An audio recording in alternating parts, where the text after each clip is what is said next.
अस्सलाम वालेकुम। हाँ जी, ठीक ठाक है सारे। दुरूद शरीफ पढ़।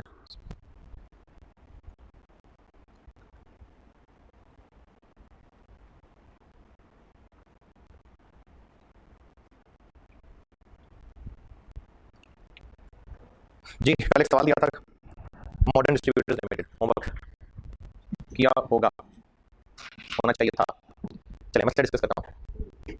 इसमें अभी इस वक्त हमारी पॉलिसी थी 6500 और मैनेजमेंट ने सोचा था कि ईओक्यू पे चलते हैं और पूछा तो ये था कि अगर हम ईओक्यू पे चले गए तो फिर कितनी बचत होगी। तो हमें एक बार कैलकुलेशन 6500 पे करनी पड़ेगी और एक बार ईओक्यू पे करनी पड़ेगी। कहीं डिस्काउंट तो नहीं है बीच में? नहीं, डिस्काउंट नहीं है।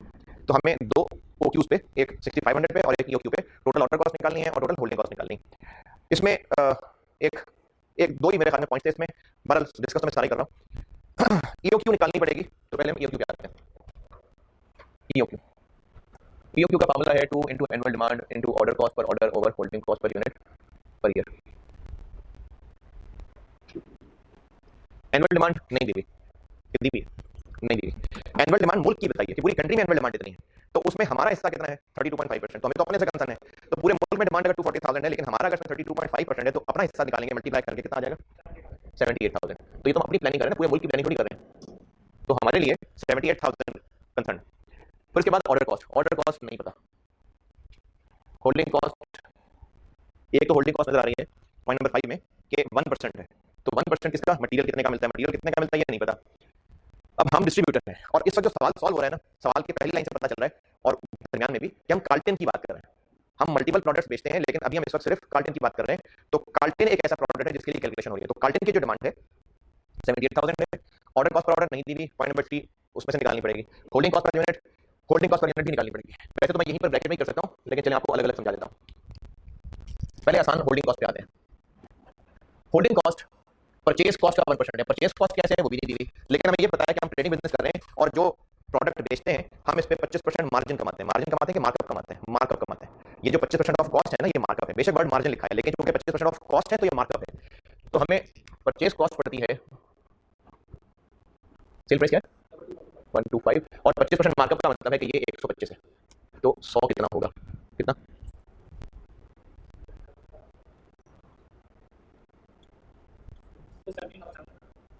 17। और चूंकि हमने होल्डिंग कॉस्ट जो कि इसका 1% है,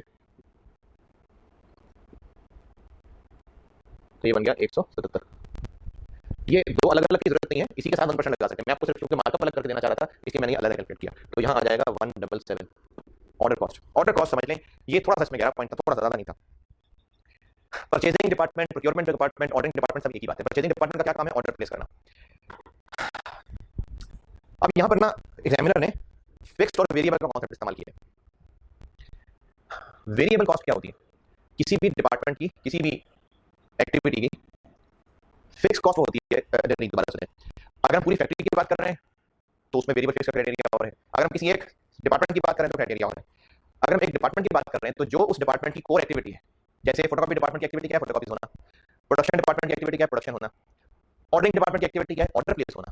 तो वो खर्चा जो एक्टिविटी कम हो या ज्यादा हो, वो खर्चा उतना ही रहेगा, वो उस डिपार्टमेंट की फिक्स कॉस्ट होती है।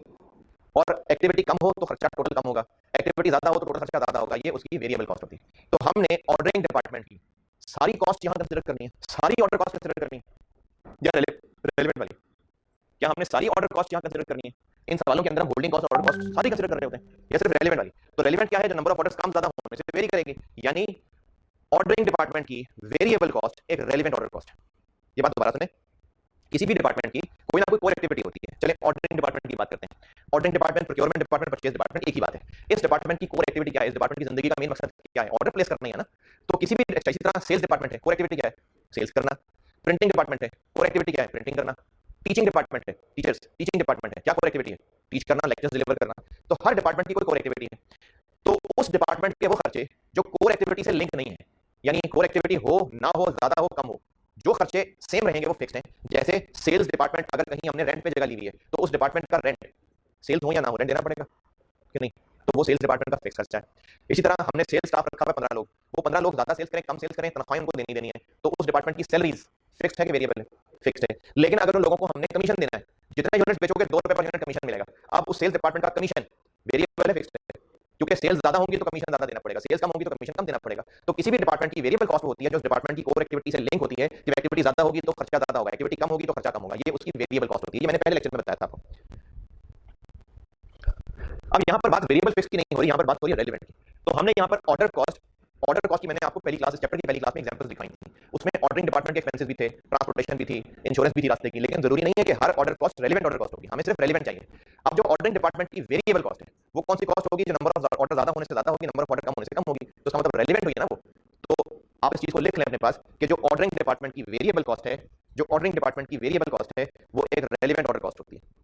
ऑर्डरिंग डिपार्टमेंट की अगर आपको वेरिएबल कॉस्ट दी हुई है तो वो एक रेलेवेंट ऑर्डर कॉस्ट है। अब इसमें मसला यह है इस पॉइंट में,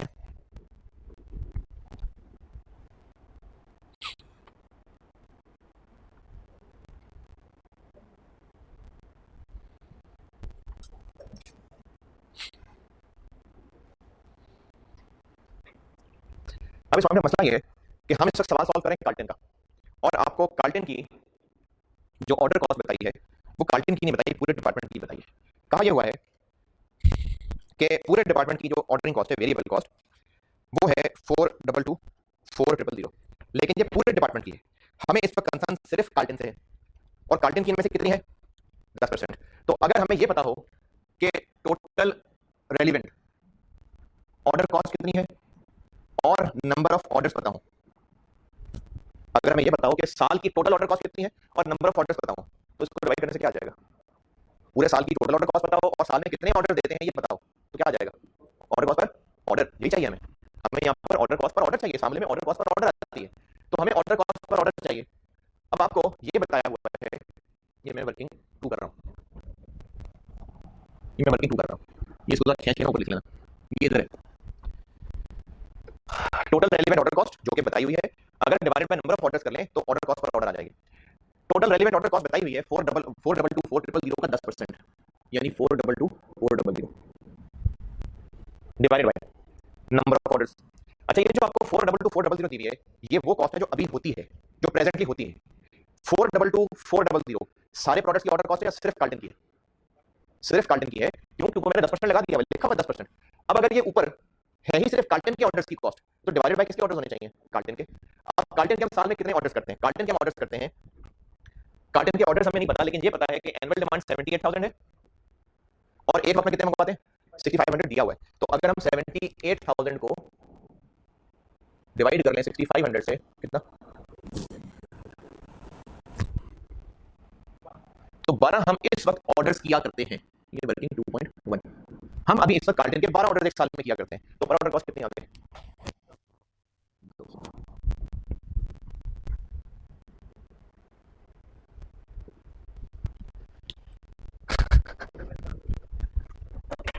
यार बोर्ड में तो नहीं मसला है, मार्कर खराब है ना? मैंने इनको ये कहा था, चल किसको कहूं मैं? शहबाज साहब क्या बना भैया? 5570, ये निकला है ईओक्यू। तो इसमें वो पर ऑर्डर कॉस्ट निकालने का मसला था, है? हाँ राउंड ऑफ, तो ये 5570 आ गया। अच्छा, यहाँ पर एक सवाल आपके ज़हन में होना चाहिए कि इसका जब हम सॉल्व करते हैं ना तो एग्जैक्टली आंसर नहीं आता, पॉइंट्स में आता है, तो आप ईओक्यू को राउंड ऑफ करके लिख दें, तो राउंड ऑफ करना तो आता ही है यार, इसको राउंड ऑफ करके लिख दें, तो 5570 यूनिट्स ईओक्यू आ गया। अब हमने इस सवाल के अंदर एक ईओक्यू और एक 6500, इसके ऊपर दोनों की कॉस्ट कंपेयर करनी है और दोनों की कॉस्ट में जो डिफरेंस है वो निकालना है, तो ये तो आपने कर ही लिया होगा, ये तो हो ही जाएगा। तो अब आप इसमें मजीद अगर कुछ समझते हैं, मुझे जो मसला लगता था वो मैंने बता दिया, अगर आपको उसमें और मसला हो तो फिर व्हाट्सएप पे पूछ लीजिएगा, ये होमवर्क दिया था। अच्छा, अब आप एक काम करिए कि एक सवाल और करते हैं जो कि आप लोग अभी कर रहे हैं। आप आ जाइए क्वेश्चन नंबर 6 पे, question number 6, question number 6, question number 6 है चोको किंग के नाम का, ये है पेज 67 पे, पेज 67 चोको किंग के नाम से सवाल है, ऑटम 2015 का सवाल है।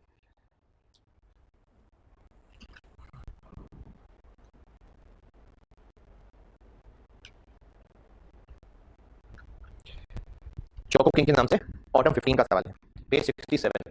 और जिन लोगों के पास ये बुक अभी तक नहीं है और उनके पास पैक की लास्ट सेक्शन वाली बुक है जो मेरे स्टूडेंट्स है लास्ट टाइम, तो पैक में ये प्रैक्टिस क्वेश्चन 6 था, प्रैक्टिस क्वेश्चन 6 चोको किंग के नाम से।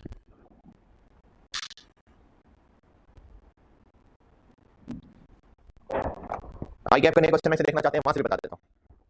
आई गैप की जो नई बुक है उसके अंदर शॉको, उसके अंदर ये एग्जाम्पल 6 है, पेज 33 पे। अच्छा हाँ, वो उसमें ना एक पॉइंट रह गया था, वो मुझे नहीं याद रहा। ये जो आपने भी सवाल होमवर्क डिस्कस किया मैंने, इसमें ना टर्म लिखी हुई है MDL maintains a buffer stock of 2000 ton. ये जो बफर स्टॉक है ना, ये बफर स्टॉक सेफ्टी स्टॉक को ही कहते हैं। बफर स्टॉक सेफ्टी स्टॉक का ही नाम है। मैंने नाम इसलिए नहीं बताया था, मैंने आगे बताने नाम एक नाम स्टॉक होता है। क्यों आप सवाल में अगर कुछ नया देखें, कोई ऐसी चीज देखें जो आपको ना पता हो, तो उसको छोड़ने के बजाय कि पता नहीं क्या है, आप आइडिया लगा करने क्या हो सकता है, एमडीएल मेंटेन्स अ बफर। और बफर अगर आपको नहीं समझ आ रहा, गूगल करके देख लेंगे बफर क्या होता है, तो ये सिक्योरिटी के पॉइंट ऑफ व्यू से इस्तेमाल होता है। हम सरप्लस रख लेते हैं, रिजर्व रख लेते हैं, तो सेफ्टी स्टॉक भी आपको यही कॉन्सेप्ट बताया था। तो बफर स्टॉक सेफ्टी स्टॉक को ही कहते हैं। भारत का एक और नाम है जो मैं आपको अगली क्लास में बताऊंगा। तो ये बफर स्टॉक सेफ्टी स्टॉक को ही बोलते हैं। तो अभी चोको किंग के नाम से एक सवाल है, जिनके पास पैक की बुक है लास्ट सेशन वाली, उसका मैंने कहा प्रैक्टिस क्वेश्चन 6 था। जिनके पास अभी नई वाली राइस की बुक है, उसमें ये क्वेश्चन नंबर 6 है, पेज 67 पे। और जिनके पास ये दोनों ही नहीं है, तो आई कैप के क्वेश्चन में जो आई कैप की बुक है उसमें देख लीजिए, ग्रुप में शेयर की हुई है ये। तो जो आई कैप की बुक है वो भी देख लें, उसमें ये पेज 33 के ऊपर एग्जाम्पल 6 है, चोको किंग। और अगर किसी के पास ये भी नहीं है तो भाई निकल जाता है यहाँ से, और क्या, जब किताब भी लेके बैठनी तो क्या करने बैठे हो। ये सवाल पढ़ लीजिए, ये आपने करना है, लेकिन उससे पहले मैं आपको एक दो चीजें इसमें गाइड करूंगा, फिर आप करेंगे। तो सवाल पढ़ लीजिए, देर मत लगाइए, सवाल पढ़ लें, फिर मैं एक चीज आपको सिखा दूं, फिर आप ये करेंगे सवाल। जी जी।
हाँ जी, बढ़िया।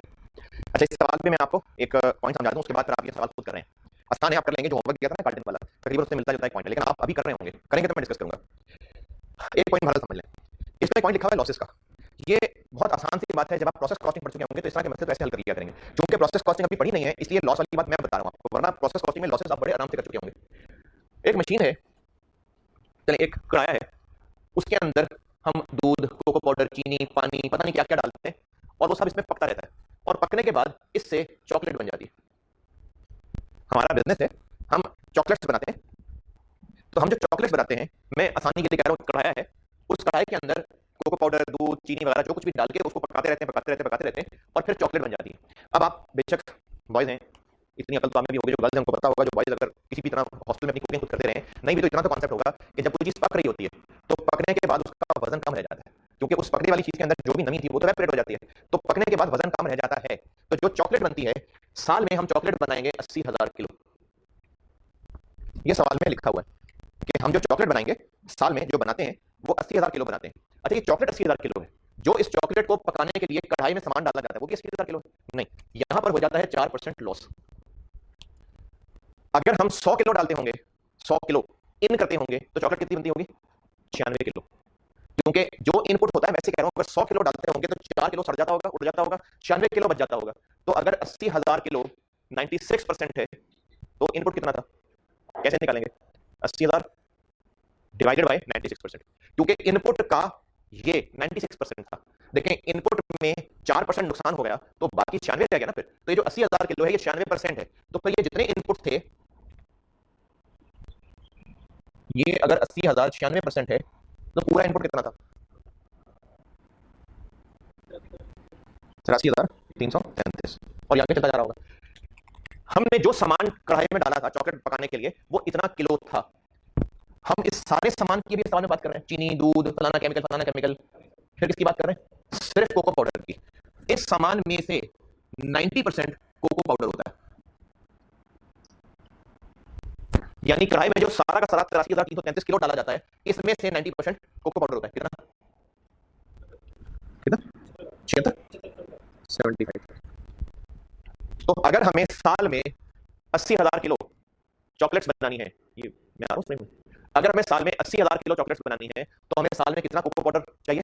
75,000। हमें 75,000 कोको पाउडर चाहिए तो फिर खरीद के लाना पड़ेगा। तो कोको पाउडर की एनुअल डिमांड कितनी हो गई? 75,000। तो इस सवाल में कोको पाउडर की एनुअल डिमांड 80,000 किलो नहीं है, 75,000 किलो है। अब आप ये सवाल अभी करें सॉल्व।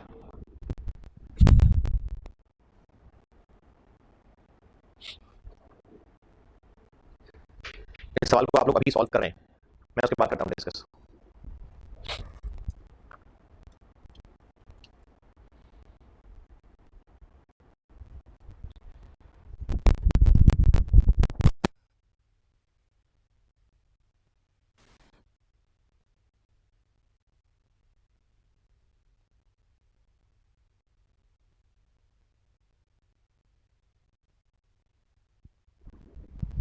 अच्छा, जिनके पास साइकिल का पुराना क्वेश्चन बैंक है उसका रेफरेंस भूल गया था 2.11, उसमें भी है, उसमें भी ये सवाल है 2.11। और जिसके पास उससे भी पुराना है उसमें नहीं था ये सवाल। बहरहाल किसी भी तरह सवाल तक पहुंच गए होंगे आप लोग। इसमें है 2.11, ज्यादा पुराना है, 2015 लिखा हुआ है इसमें। हाँ, ये ज्यादा पुराना है।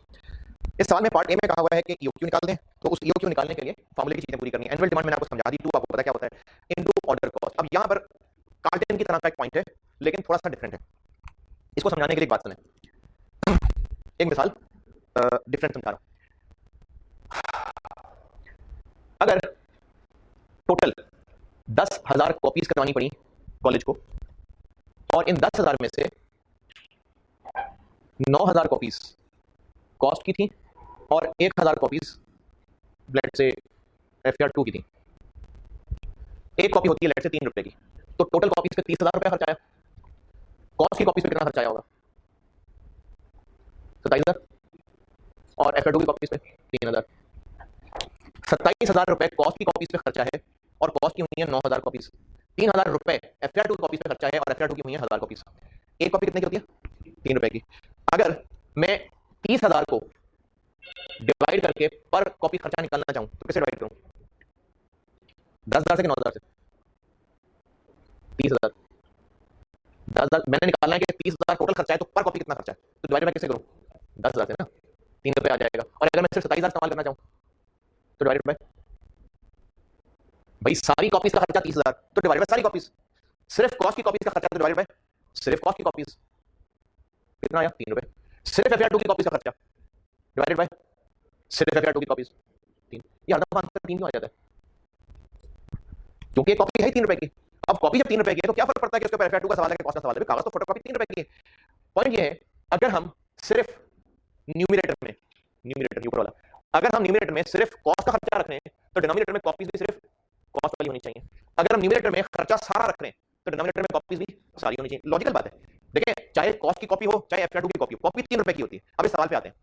जो हम ऑर्डर प्लेस करते हैं, हो सकता है कि उसका प्रिंट निकालना पड़ता हो, उस प्रिंट को लिफाफे में बंद करके कोरियर करना पड़ता हो। अब चाहे उस प्रिंट के ऊपर कार्टन के ऑर्डर्स हो, चाहे उस प्रिंट के ऊपर कोको पाउडर के ऑर्डर लिखे हो, चाहे उस प्रिंट के ऊपर चीनी का ऑर्डर लिखा हो, उस कागज का प्रिंट निकलना है, उसने लिफाफे में जाना है और कोरियर होना है। तो चाहे जो हम ऑर्डर प्लेस कर रहे हैं वो कोको पाउडर का ऑर्डर प्लेस कर रहे हो, चाहे चीनी का ऑर्डर प्लेस कर रहे हो, चाहे दूध का ऑर्डर प्लेस कर रहे हो, तरीका यही है, कागज का प्रिंट निकलेगा, उसको लिफाफे में बंद करेंगे और कोरियर कर देंगे। तो जो मर्जी ऑर्डर प्लेस करें, पर ऑर्डर तो एक ही खर्चा होगा ना? नहीं, क्योंकि प्रिंट निकलना है, कागज में लपेटना और कोरियर कर देना, तो एक ही तरह का खर्चा होगा ना। अगर फर्क खर्चा होता, यानी कोको पाउडर का ऑर्डर किसी और जगह करना पड़ता, कोरियर चार्जेस और होते, चीनी का ऑर्डर किसी और जगह करना पड़ता, चार्जेस कुछ और होते, दूध का ऑर्डर किसी और जगह करना पड़ता, चार्जेस कुछ और होते। अगर अलग अलग होता तो बता देते। लेकिन सवाल वाले ने क्या बताया है कि ऑर्डर करने के सारे खर्चे, ऑल प्रोडक्ट्स 6 मिलियन खर्च होते हैं। उसने सब इकट्ठे क्यों बता दिए? क्योंकि जिस मर्जी आइटम का ऑर्डर करें एक इतना खर्चा होगा। तो आप चाहें तो सिर्फ कॉस्ट का खर्चा डिवाइडेड बाय फिर कॉस्ट की कॉपीज, लेकिन अगर आप सारा खर्चा ऊपर रख लेते हैं तो डिवाइडेड बाय सिर्फ डिवाइडेड बाय सारे ऑर्डर, सारी कॉपीज। अब इस सवाल पे आते हैं, 6 मिलियन सिर्फ कोको पाउडर ऑर्डर करने का खर्चा नहीं, ऑल आइटम्स। पिछले सवाल में आपको जो न्यूमरेटर में 422 लिखा था वो सिर्फ कार्टन का खर्चा था, जो मैंने होमवर्क डिस्कस किया है वो सिर्फ कार्टन का खर्चा था। अभी पिछले सवाल में था ना कार्टन का खर्चा, तो 422 सिर्फ कार्टन का खर्चा था, तो डिवाइड किससे किया था, सिर्फ कार्टन के ऑर्डर्स। 6 मिलियन किसका खर्चा है, सारे प्रोडक्ट्स का, तो फिर डिवाइड भी किससे करें, सारे प्रोडक्ट्स के ऑर्डर से। तो सिंपली हम क्या करेंगे कि 6 million divided by 120, 6 million divided by 120 कितना, 50,000।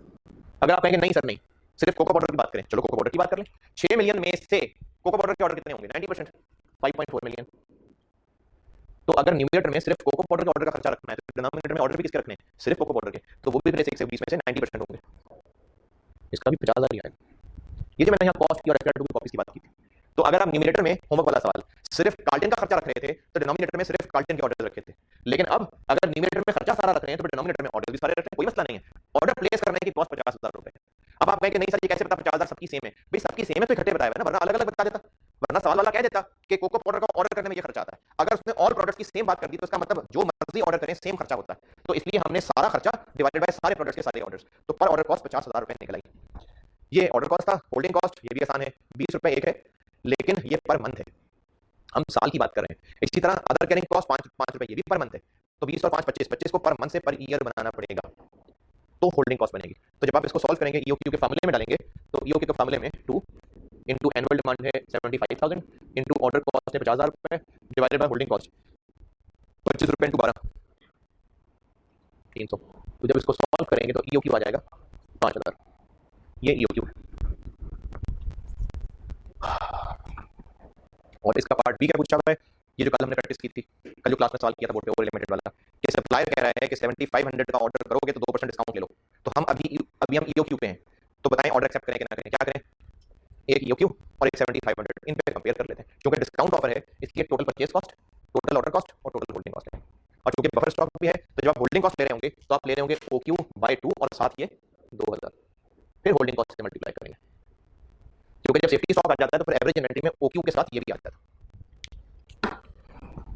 इसका कोई सोल्यूशन अगर आई कैप पर बैंक में देख रहा होगा तो वो डिफरेंट तरीके से किया हुआ है, थोड़ा मुश्किल तरीके से किया हुआ है, तो आप ये राइज वाले क्वेश्चन में देख लीजिएगा, ये सही है, ये आसान किया हुआ है।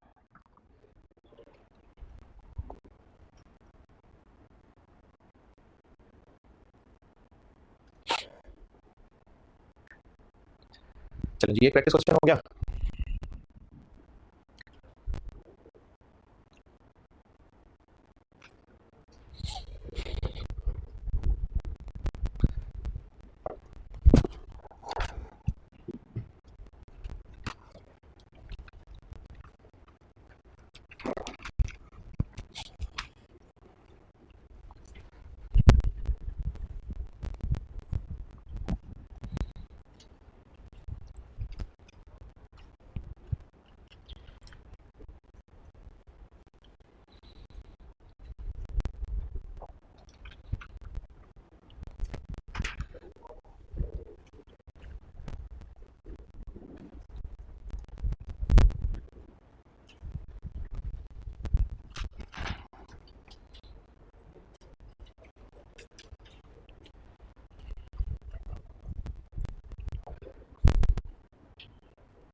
हाँ जी, ठीक है, डन।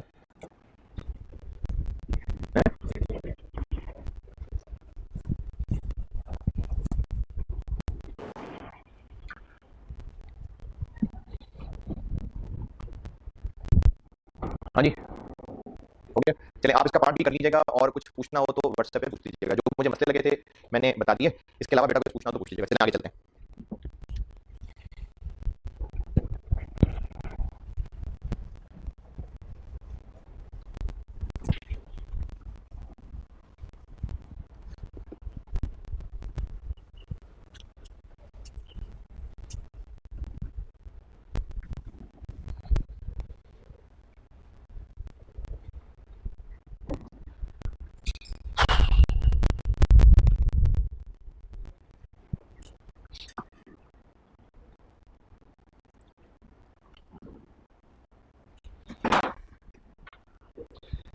अच्छा, आप ये जो लॉस जो सिखाया ना सवाल में, इसी से फिर मिलता जुलता आपको एक सवाल होमवर्क दे रहा हूँ, और इस सवाल को आपने करके आना है। आपको मसले होंगे, बिल्कुल मसले होंगे, मैं डिस्कस कर लूंगा, लेकिन बेटा अगर आप ये कहेंगे कि जी सर सारे सवाल आप ही कर दिया करें तो फिर पेपर में ही दे दूंगा, तो मैं आपको सिखाता हूँ, उसमें होने वाले मसले बताता हूँ, फिर आप ट्राई करते हैं। अगर आपको मुश्किल आए और आप सवाल वहीं छोड़ते हैं तो फिर नहीं होगी लर्निंग। आप पूरी जान मारे, जब मरने वाले हो जाए तो सोल्यूशन देखा करें, और अगर सोल्यूशन देख के भी बात समझ ना आए फिर आप मेरे से डिस्कस किया करें।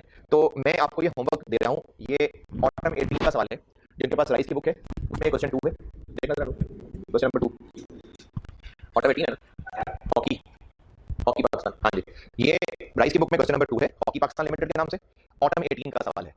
जिनके पास आई कैप का इससे पहले जब क्वेश्चन बैंक होता था वो है, उसमें देख लें, चाहे 2.12 था उसमें हॉकी पाकिस्तान लिमिटेड, वो भी नहीं है, नई बुक है उसमें भी है, वहां से भी बता देता हूँ। नई बुक में ये सवाल मैं बता देता हूँ, हॉकी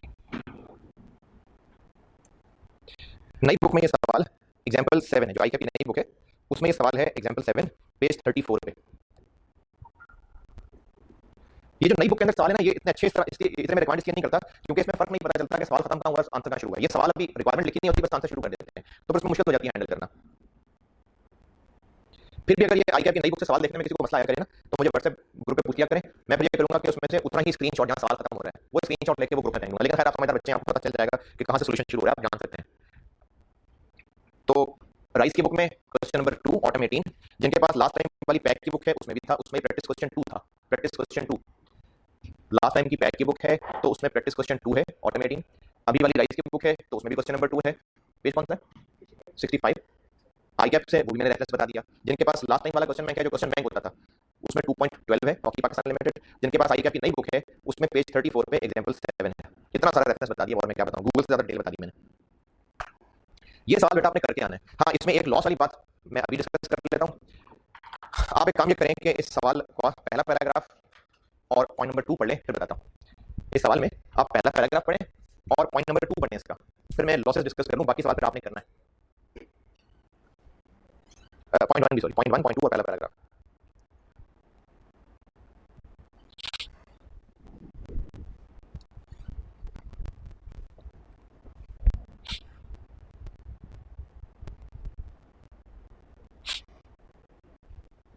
ये सवाल आसान है, हो जाना चाहिए आपसे। मैं लॉसेस वाला पॉइंट आपको बता देता हूँ।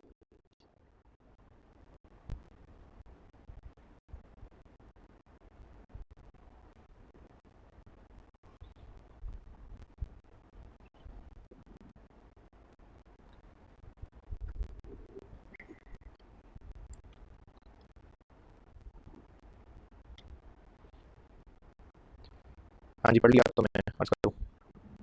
पहला पैराग्राफ का था और पॉइंट 1 और 2 का था। पहले पैराग्राफ में बताया हुआ है कि हम H2 बनाते हैं और H2 बनाने के लिए केमिकल AT लगता है। तो ये सारा सवाल जब आप पढ़ेंगे ना तो ये AT के हिसाब से जो हमारा मटेरियल है AT उसकी बात होती है। पॉइंट नंबर 1 में कहा हुआ है कि हम साल में जो H2 हमारा प्रोडक्ट है 45,600 हमारी एनुअल प्रोडक्शन है। अब उस आउटपुट उस प्रोडक्ट के जिस तरह पिछले साल में चॉकलेट बना रहे थे ना, तो ये उसी तरह वो जो चॉकलेट थी उसकी जगह H2 आ गया। उस H2 यानी वो जो पहले चॉकलेट थी, एक H2 के लिए 10 किलो AT चाहिए। तो हमें प्रोडक्शन में चूंकि हमने 45,600 H2 बनाने हैं, चूंकि 45,600 H2 बनाने हैं और एक H2 बनाने के लिए 10 किलो AT चाहिए होता है, तो हमें AT कितना चाहिए होगा इसमें इनपुट करने के लिए 4,56,000। अब इस 4,56,000 किलो AT के लिए हमें देखना पड़ेगा कि स्टोर में, अब AT का जो स्टोर है इसमें से AT निकाल के इधर प्रोडक्शन में डालने पड़ेंगे। हमें 4,56,000 किलो स्टोर से निकाल के यहाँ डालना है, ये रॉ मटेरियल है ना, इसका स्टोर है, तो यहाँ से निकाल के प्रोसेस में डालने हैं। क्यों? क्योंकि हमें इतने यूनिट्स ऑफ H2 बनाने हैं। पॉइंट नंबर 2 में लिखा हुआ है कि हम जब AT खरीद के लाते हैं तो स्टोर में चूंकि उसको शेल्फ में रख रहे होते हैं, शेल्फ में खुद ही तरफ से ऐड कर रहा हूँ, तो उसमें 5% जाया हो जाता है। अब अगर हमें स्टोर से, देखिए पिछले सवाल में प्रोसेस पकने के ऊपर लॉस था, अब वो वर्डिंग थोड़ी बदल गई। हमें अगर AT के 4,56,000 किलो यहाँ डालने हैं तो स्टोर में होंगे तो यहाँ डाल लेंगे ना, स्टोर में पड़े हुए 5% लॉस हो जाता है। हम AT खरीद के कितने लाएंगे फिर? 4,56,000 या ज्यादा? 4,56,000 ही अगर खरीद के लाएंगे तो 4,56,000 यहाँ स्टोर में रखेंगे और रखने में 5% खराब हो जाएंगे, फिर तो थोड़े हम यहाँ डाल सकेंगे। तो अगर हमें इतने आउटपुट बनाने के लिए इतने किलो चाहिए और स्टोर से इतने निकालने हैं, तो स्टोर में डालेंगे कितने? हम साल में कितने खरीद के स्टोर में लाके रखें? इतने कि 5% जाया होने के बाद इतने बच जाएंगे। तो हम कितने खरीद के लाएंगे फिर? 4,56,000 100% नहीं, 95%। 95 कैसे? हम 100 किलो खरीद के लाते हैं, स्टोर में 5 किलो जाया हो जाता है, तो बाकी 95 किलो आगे प्रोसेस में डलता है। अब यहां से उल्टे चले, दोबारा सुने, हमने जो 80 खरीद के लाना है वो खरीद के स्टोर में रखना है, फिर पॉइंट 2 में लिखा हुआ है कि स्टोर में रखने से 5% नुकसान हो जाएगा, तो फिर स्टोर से जब बाहर निकलेगा, अगर हम 100 किलो स्टोर में रख रहे हैं तो बाहर तो 95 किलो ही बच के बाहर निकलेगा ना, तो ये 95 है, तो फिर 100 कितना होगा? ये 95% है, तो फिर पूरा कितना होगा? तो इसको 95 से डिवाइड कर दिया, जैसे पिछले सवाल में 96 से डिवाइड किया था, अब मैंने 95 से डिवाइड कर दिया। ये 0.95 बात समझ आई? तो हमने कितना खरीदना है फिर? 480,000। ये हमने साल में खरीद के लाना है, ये है एनुअल डिमांड। जिस तरह पिछले सवाल में 75,000 किलो एनुअल डिमांड निकली थी, तो यहाँ पर 4,80,000 किलो है। ये इसमें एक पॉइंट था, चलो मैंने खुद बता दिया, ना कि आप सवाल कोई छोड़ बैठे, बाकी सवाल तो बच्चों वाला यार तो आपसे होना चाहिए। तो आप ये सवाल कल करके आ रहे हैं, ये होमवर्क एक करके आना है। आपको मैंने कल 2-3 नोट्स लिखवाए थे, 2 लिखवाए थे, कौन कौन सा लिखवाया था? ठीक है, परसेंटेज, और अगर करंट पॉलिसी नहीं पता तो ये होगी। हाँ ठीक है,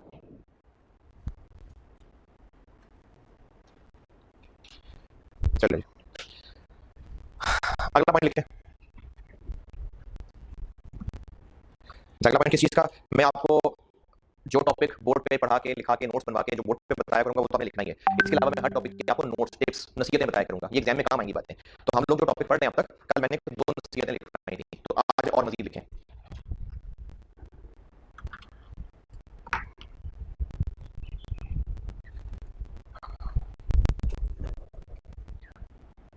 अच्छा, आप जो लिखवाने लगाओ ये पहले समझ लें, उसमें काफी हद तक तो मैंने ये समझा भी दिया होगा।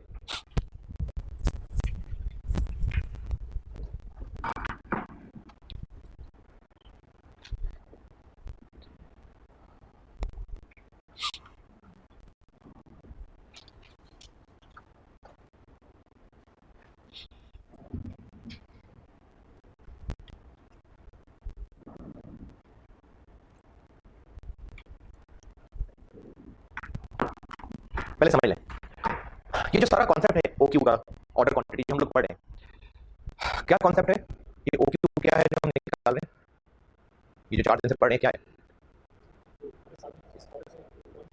हाँ, हम लोग अगर ट्रेडिंग बिजनेस है तो ऑर्डर साइज, ऑर्डर हमने फिनिश गुड्स का ही ऑर्डर करना है। अगर हम मैन्युफैक्चरिंग बिजनेस है तो हमने रॉ मटेरियल का ऑर्डर करना है। ऑर्डर क्या करना है? सप्लायर से खरीदना है। ये जो हम लोग सवालों के अंदर एनुअल डिमांड इस्तेमाल कर रहे होते हैं, ईओक्यू के मामले में एनुअल डिमांड लिखते हैं, या जो ऑर्डर कॉस्ट निकाल रहे होते हैं उसमें भी एनुअल डिमांड आता है। तो हम ये जो एनुअल डिमांड लिख रहे होते हैं, इस एनुअल डिमांड से मुराद क्या है? तो ये जो एनुअल डिमांड हम लिख रहे होते हैं ना, इससे मुराद होता है कि हमने खरीदना कितना है, बेचना नहीं, खरीद। इन सवालों के अंदर ये जो मैं आपको बात बता रहा हूँ, ये नोट्स हैं, टिप्स हैं, नसीहत है। तो ये जो हम लोग एनुअल डिमांड जिसको बोलते हैं ना, जो हम इन सवालों में इस्तेमाल कर रहे होते हैं, ये जो हम एनुअल डिमांड यूज कर रहे होते हैं, इन फॉर्मूलाज रिप्रेजेंट्स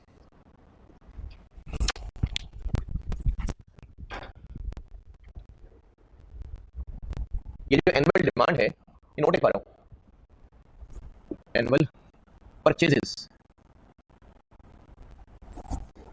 जब हम कहेंगे ना कि एनुअल डिमांड कितनी है, तो इससे मुराद परचेजेस है, सेल्स नहीं है। जैसे अभी सामने मैंने बनाया, इसी को देख लेते हैं।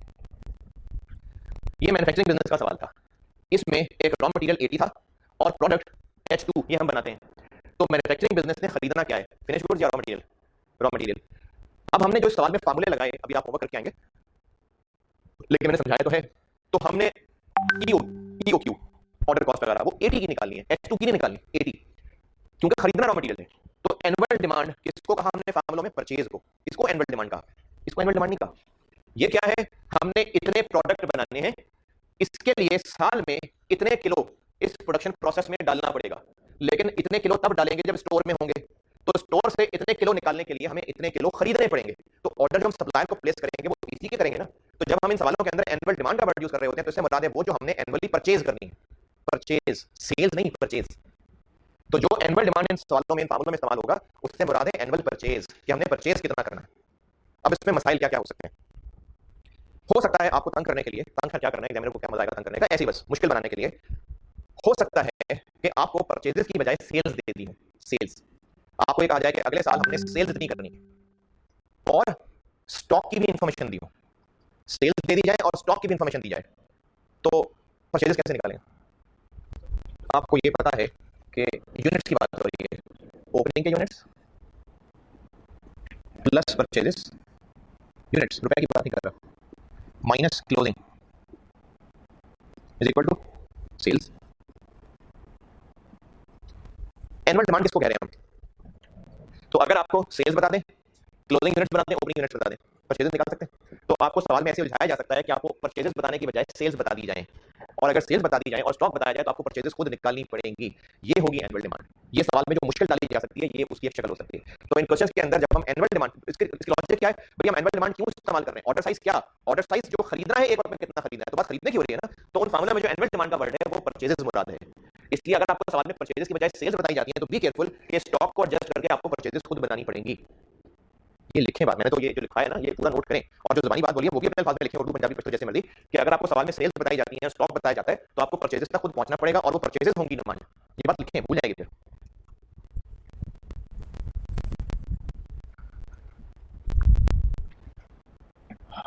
मेरी बात रिवाइंड करके बार बार सुने और लिखें।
हाँ जी, लिखिए। इसके लिए एक प्रैक्टिस करते हैं, सवाल लिखें। ये जो बात समझाई है ना, इसके लिए प्रैक्टिस कर लेते हैं। अच्छा, पहले इसमें एक आसान बात और सुने। अगर स्टॉक की कोई इन्फॉर्मेशन है ही नहीं, यानी स्टॉक का कोई जिक्र नहीं है, कोई हिंट भी नहीं है, और आपको सिर्फ सेल्स बतानी है, तो स्टॉक का कोई जिक्र है ही नहीं ना, सीधा सीधा ना घुमा फिरा के सेल्स बतानी है बस, तो फिर हम उन्हीं को परचेजेस मान लेंगे। तो फिर स्टॉक है ही नहीं तो फिर जीरो है, तो वही सेल्स परचेजेस मान लेंगे और उसी को हम एनुअल डिमांड मान लेंगे।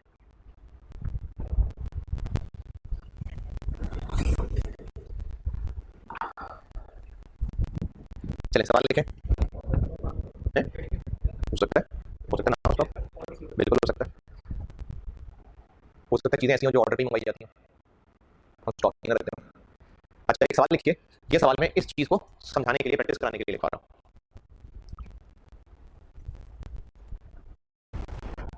Total sales in 2019, total sales in 2019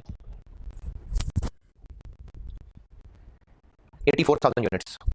2019 में जो टोटल सेल्स की थी वो 84,000 यूनिट्स थे।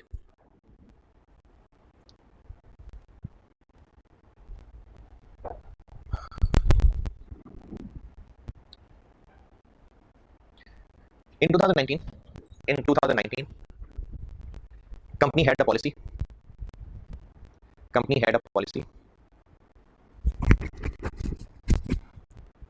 to maintain closing stock, company had a policy to maintain closing stock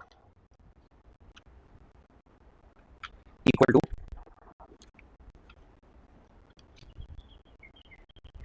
20 days sale।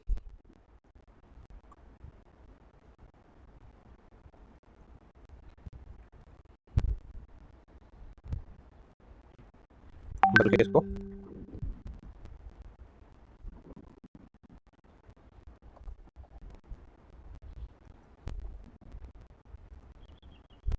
30 days cell, 30 days cell यानी 30 दिन की जितनी सेल है उसके बराबर क्लोजिंग स्टॉक रखते थे। इन 2020 sales are expected to grow in 2020 sales are expected to grow by 20% by 20% sales are expected to grow by 20%.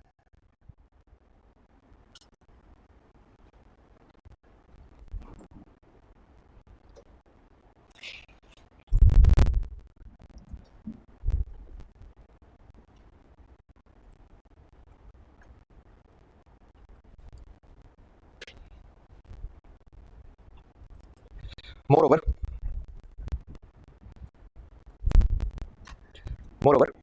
closing stock of 2020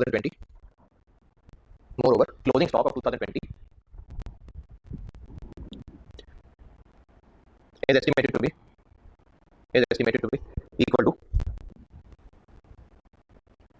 15 days cell, 15 दिन सेल। यानी 2020 में हम उम्मीद है कि 15 दिन की सेल जितनी होती है उतना क्लोजिंग स्टॉक रखे होंगे। आपसे रिक्वायर्ड है अभी 2020 की एनुअल डिमांड बताएं, यानी परचेजेस निकालें 2020 की परचेजेस। इसको एनुअल डिमांड इसलिए कहते हैं फिर सुन लें क्योंकि हम लोग जितने सवाल अब तक कर रहे हैं पिछले 3-4 दिन से यही पढ़ रहे हैं ना कि जब सप्लायर से चीजें मंगवाएं तो एक वक्त में कितनी मंगवाएं, तो बात परचेजेस की हो रही है। इसलिए इन फार्मूलों के अंदर एनुअल डिमांड का मतलब होता है परचेजेस।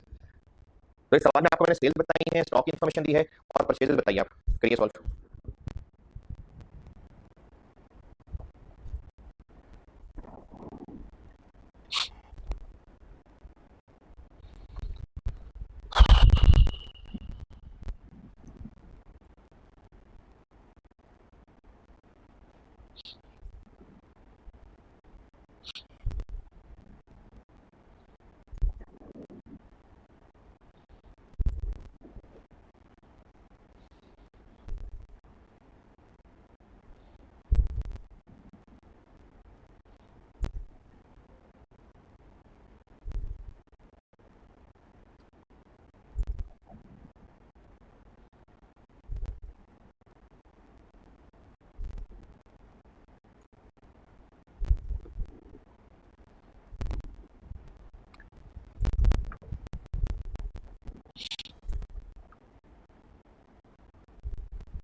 हाँ जी,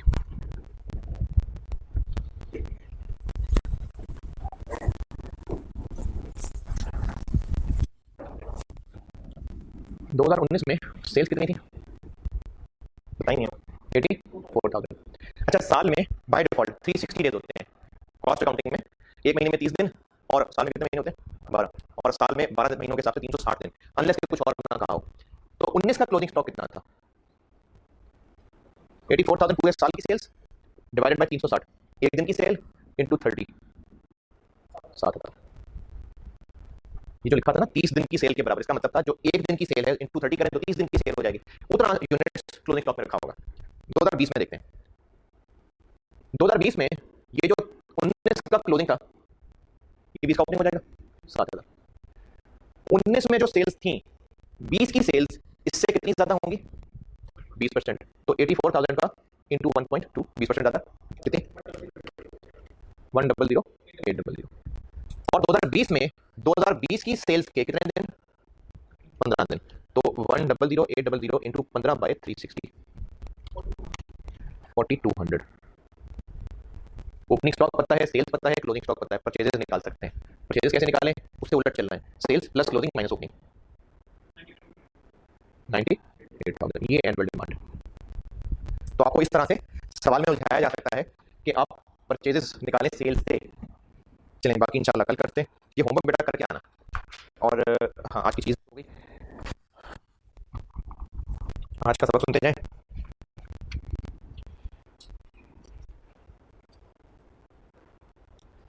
अच्छा, मैं ना FR2 कैफ 7 में भी बता रहा हूँ, तो मुझे उसमें आगे पीछे हो गया, पता नहीं मैं कहाँ तक पहुँचा हूँ। खैर, दोबारा सुनने कोई बात नहीं, हो सकता है पहले बता दियो।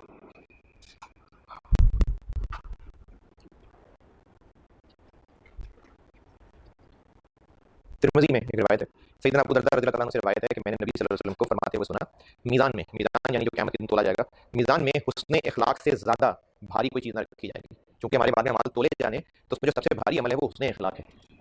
और यकीनन अच्छे अखलाक वाला शख्स रोज़ेदार और नमाज पढ़ने वाले का दर्जा पा लेता है।